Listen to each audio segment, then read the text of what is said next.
Hello students, electromagnetic waves आपके इस topic का या इस चैप्टर का लास्ट टॉपिक है इलेक्ट्रोमैग्नेटिक स्पेक्ट्रम। जैसे आप सबने देखा था कि अगर आप व्हाइट लाइट को, सन की व्हाइट लाइट को प्रिज्म के थ्रू पास करवाते हो तो उस समय वो स्प्लिट हो जाता है अपने 7 कॉन्स्टिट्यूएंट कलर्स में, जिसको आप बोलते हो विजिबल स्पेक्ट्रम। विजिबल स्पेक्ट्रम, और वो विजिबल स्पेक्ट्रम जो होता है उसको भी हम अरेंज करते हैं नीचे से ऊपर। अगर आप स्टडी करेंगे तो यानी कि in the order of increase और डिक्रीज इन द वेवलेंथ, जैसे था VIBGYOR violet, indigo, blue, green, yellow, orange, red. Red colour की वेवलेंथ मैक्सिमम, वॉयलेट की मिनिमम। उसी तरह से हमारे पास जितनी भी इलेक्ट्रोमैग्नेटिक वेव्स हैं, यानी कि जो भी वेव्स हमारी स्पेस से आ रही हैं, चाहे वो हीट वेव्स हैं, चाहे वो अल्ट्रावायलेट रेज हैं, चाहे वो विजिबल रेज हैं, किसी भी तरह की जो भी रेज हैं जिनको हम आज डिटेल में स्टडी करने की कोशिश करेंगे, जब उनको अरेंज करेंगे इन the order of increasing wavelength और डिक्रीजिंग फ्रीक्वेंसी और वाइस वर्सा, यानी कि आप उसको उल्टा भी याद कर सकते हो, वो आपकी मर्जी है। So that arrangement in a definite distinct order, यानी कि एक पर्टिकुलर ऑर्डर के अंदर, एक छोटे छोटे ग्रुप्स के अंदर जब हम उनको लिखेंगे विद डिफरेंट प्रॉपर्टीज, तब हम उन्हें कहेंगे electromagnetic spectrum. So what is electromagnetic spectrum? It is the arrangement of electromagnetic waves in the order of increasing wavelength और decreasing frequency। जैसे मैंने आपको बताया, या तो आप इलेक्ट्रोमैग्नेटिक वेव्स को अरेंज करें इन the order of increasing wavelength और डिक्रीजिंग फ्रीक्वेंसी, ये तो सेम ही बात हो गई है। और वाइस वर्सा, वाइस वर्सा मतलब आप उल्टा भी याद कर सकते हैं, into the distinct groups having different properties is called electromagnetic spectrum। तो हम जनरली 7 इलेक्ट्रोमैग्नेटिक वेव्स को डिटेल में स्टडी करते हैं। इन सब इलेक्ट्रोमैग्नेटिक वेव्स के बारे में मैक्सवेल सर से पहले भी बहुत सारे साइंटिस्टों ने बताया और उन्होंने ही डिस्कवर या डिस्कवर किया था, लेकिन मैक्सवेल सर ने इन सबको इकट्ठा किया, यूनिफाई किया और इलेक्ट्रोमैग्नेटिक वेव्स के कंसेप्ट से हमें ये एक्सप्लेन किया। तो ये ध्यान रखिएगा।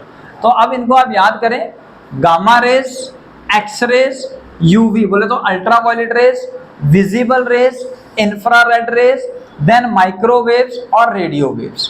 तो ये 7 आपके सामने लिखे हुए हैं इलेक्ट्रोमैग्नेटिक वेव्स जो कि स्पेस से हमारे तक पहुंच पाती हैं।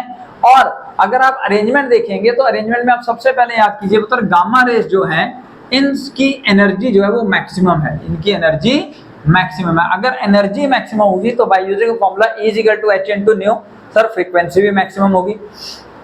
और एनर्जी का फॉर्मूला था hc/λ, यानी कि frequency is inversely proportional to wavelength.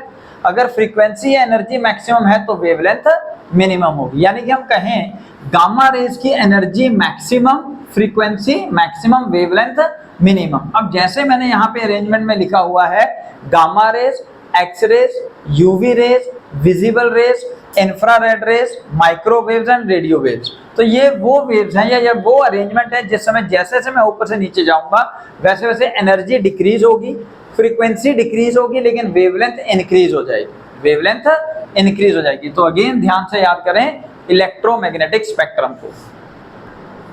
तो पुत्र फर्स्ट आती है गामा रेज। जैसा भी आपको मैंने बताया, गामा रेज की एनर्जी मैक्सिमम है और फ्रीक्वेंसी मैक्सिमम, लेकिन वेवलेंथ मिनिमम है।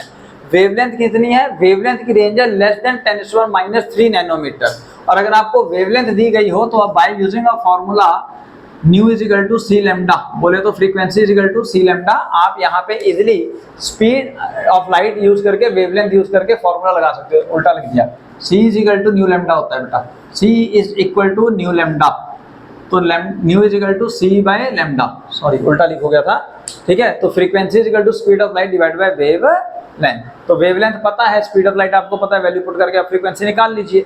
अच्छा, सोर्स क्या है पुत्र? सोर्स है न्यूक्लियर ओरिजिन, यानी कि जो रेडियो एक्टिव डिके होंगे, जब रेडिएशन, यानी कि जब nucleus automatically radio active decay show करेगा, ठीक है, तब उस समय आपकी गामा रेज इमिट होती हैं, ठीक है। इसके लिए समटाइम फास्ट मूविंग न्यूट्रॉन्स और इलेक्ट्रॉन स्ट्राइक कराने पड़ते हैं on to the radioactive element. Then uses, as you all know it has a maximum energy, so they are used to kill the cancer cell, ठीक है। Cancer cells को किल करने के लिए हम यूज करते हैं गामा रेज को, but gamma rays are lethal and they can kill the healthy cells also. तो ये बहुत ध्यान से यूज करना होता है। It is used to preserve the food stuff. जैसा मैंने आपको बताया, rays can destroy the micro organisms even also, क्योंकि भैया जो भी इसके रास्ते में आएगा बिकॉज ऑफ हाई एनर्जी उनको मार देंगे। तो they can use to preserve the food stuff, microorganisms को मार देंगे। And they are use to start और to produce the nuclear reaction because of their nuclear origin, they are used in number of nuclear reactions. Next है उत्तर X-rays. X-rays आप सबको पता है रॉयंगटन के द्वारा डिस्कवर की गई है। इनका जो वेवलेंथ का रेंज है वो है 10⁻³ नैनोमीटर से 1 नैनोमीटर के बीच में। एंड सोर्स है इनकी inner electrons and X ray tubes. X ray tubes के अंदर हम क्या करते हैं, फास्ट मूविंग इलेक्ट्रॉन को स्ट्राइक करवाते हैं on to the metal which is high melting point, जिसकी वजह से वहां पे प्रोड्यूस हो जाती हैं एक्स रेज। ठीक है जी। और यूजेस के अंदर हम स्टडी करेंगे, they are used to detect the fractured bone. ये सब आपने सुना होगा कि एक्सरे करवा के आइए। क्यों? क्योंकि they can pass through the muscles as well as skin. Next, they are used to study the structure of crystal. तो एक हमारे पास थ्योरी है ब्रैग्स थ्योरी। ब्रैग्स थ्योरी की मदद से हम स्टडी करते हैं स्ट्रक्चर ऑफ द क्रिस्टल, वहां पे हम यूज करते हैं एक्सरेज को।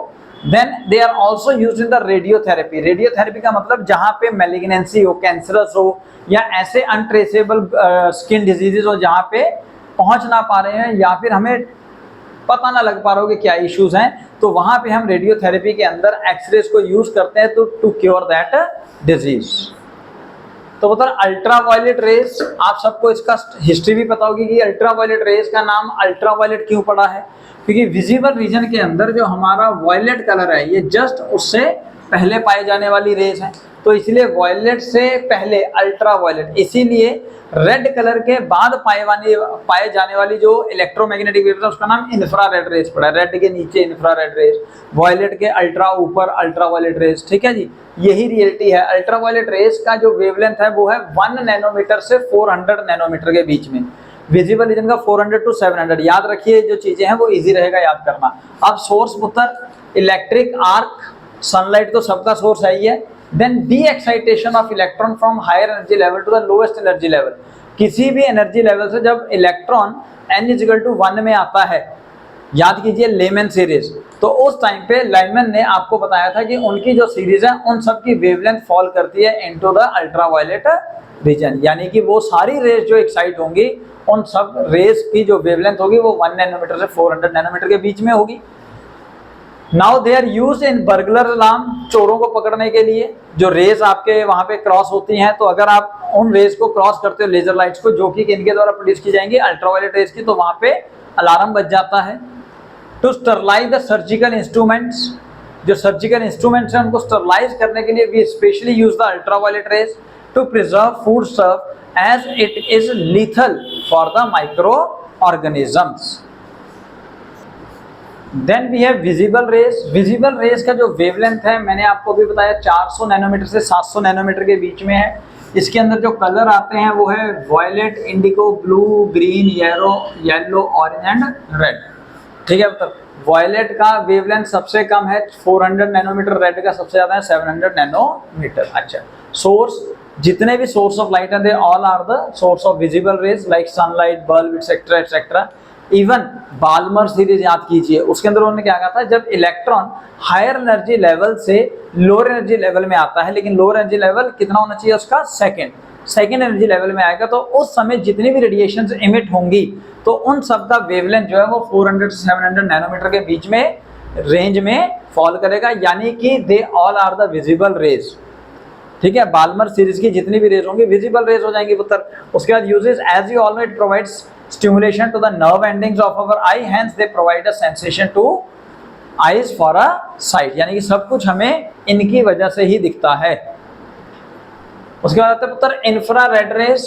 जितनी भी हीट रेडिएशन है they all are considered as infrared rays. उनका वेवलेंथ होगा 700 नैनोमीटर से 1 मिलीमीटर, यानी कि अब वेवलेंथ काफी ज्यादा इंक्रीज हो गई। अभी तक नैनोमीटर में बात हो रही थी और सीधा मिलीमीटर में पहुंच गए। तो इंफ्रारेड रेज जिनकी वेवलेंथ 700 नैनोमीटर, यानी कि रेड कलर की वेवलेंथ से आ गया कहां तक है सर, 1 मिलीमीटर तक। ठीक है पुत्र, और सोर्स जो भी वाइब्रेटिंग एटम्स या मॉलिक्यूल्स होंगे they produce the infrared rays, वो हीट एनर्जी प्रोड्यूस करेंगे। एंड ऑल हॉट बॉडीज, यानी कि किसी भी बॉडी को आप गर्म करोगे, जैसे आप लेट्स सपोज करिए किसी आयरन के आर्टिकल्स को, किसी मेटल को आप हीट करोगे तो वो भी गर्म करोगे तो डेफिनेटली वो भी क्या छोड़ेगा, रेडिएशन, हीट एनर्जी। हम सबकी बॉडी भी जो है वो हॉट बॉडी है because of a high temperature, तो हमारी बॉडी भी रेडिएशन छोड़ती हैं। सोर्सेज के अलावा then we have uses in therapeutic use. जैसा आप सबको पता है जब किसी के पेन होता है, मस्कुलर पुल हो जाता है, मसल्स में पेन होते हैं, तो हम क्या कहते हैं, सेका दे दो जी, है ना, या फिर ऐसी थेरेपीज दो जिससे हीट एनर्जी दी जा सके। फिजियोथेरेपी देते हैं, न्यूगा बेस्ड थेरेपी देते हैं, इन सब के अंदर हम क्या करते हैं, इंफ्रारेड रेज को पास कराते हैं through the muscles. Second, infrared rays also pass through the fog and smoke. Fog और स्मोक के थ्रू वो पास हो जाती हैं, इसलिए जो हमारी गन्स होती हैं, ठीक है, जो मिलिट्री में यूज होती हैं, उनके ऊपर आपने देखा रेड कलर की लाइट लगी होती है, वो भी इंफ्रारेड रेज है।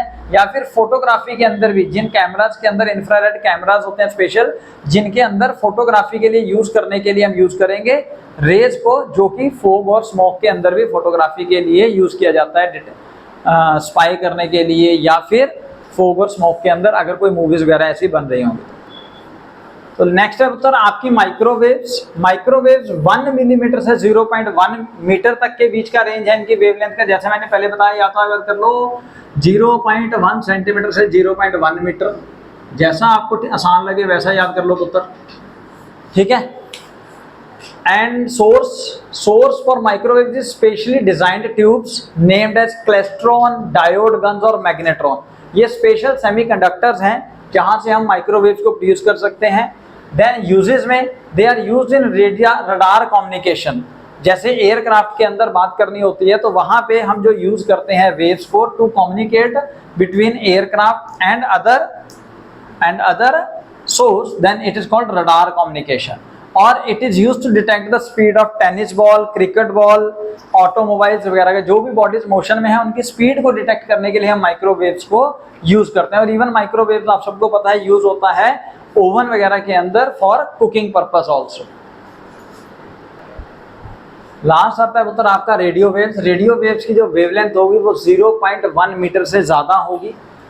Source accelerating charge particle between LC circuit is a source of electromagnetic waves से रेडियो वेव्स। और रैपिड एक्सेलरेशन और डी एक्सेलरेशन ऑफ इलेक्ट्रॉन्स यानी कि चार्जेस इन एयर, जिनको कौन कैरी करते हैं, एंटीनास, एंटीना रिसीव करेंगे, तो वो है रेडियो वेव्स, ठीक है। अब रेडियो वेव्स को हम यूज करते हैं इन रेडियो कम्युनिकेशन। जैसे जिन वेव्स की फ्रीक्वेंसी लेस देन 40 मेगाहर्ट्ज है, they are used as a sky wave और ग्राउंड वेव प्रोपगेशन। जिन रेडियो वेव्स की फ्रीक्वेंसी 80 मेगाहर्ट्ज से 200 मेगाहर्ट्ज के बीच में है, वो रेडियो वेव्स यूज की जाती है टेलीविजन कम्युनिकेशन में।